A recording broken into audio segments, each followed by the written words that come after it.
Mpenzi wangu ni mwanafunzi, ila amekuja ghetto muda wa shule. Kwani kuna nini leo? Nawe vipi? Ndio nashafika. Ushafika ukimaanisha nini? Usi ni muda sijui wa tuition sijui shule. Ndio. Imekuwaje tena?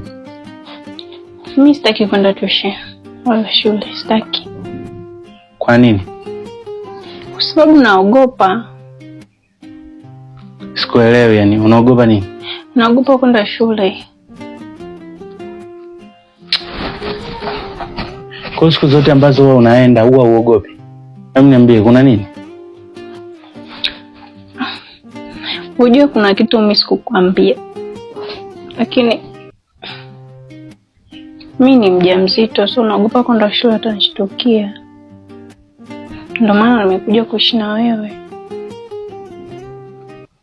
Yaani wewe ni mjamzito? Ndio. Na umekuja kuishi na mimi? Ndio.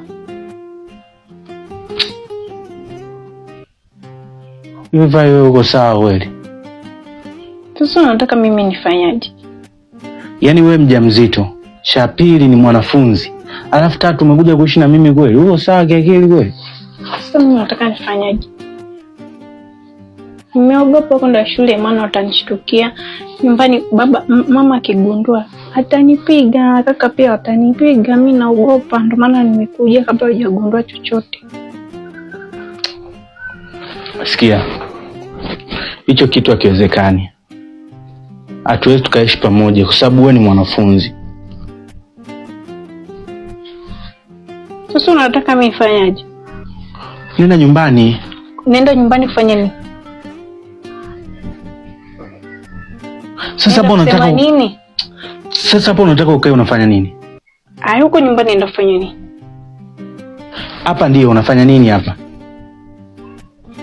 Nimekuja kwa sababu wewe ndio mhusika. Sio nataka nipelekee nani? Sikia Vai. Unajua hayo ni maisha yangu. Unacheza na maisha yangu. Unatakiwa utambue kwamba wewe ni mwanafunzi.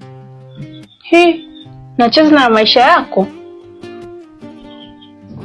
Yaani unajua hisi tu. Hata wewe pia umestahili ushacheza na maisha yangu, ndio maana niko hapa. Sikosi ondoke.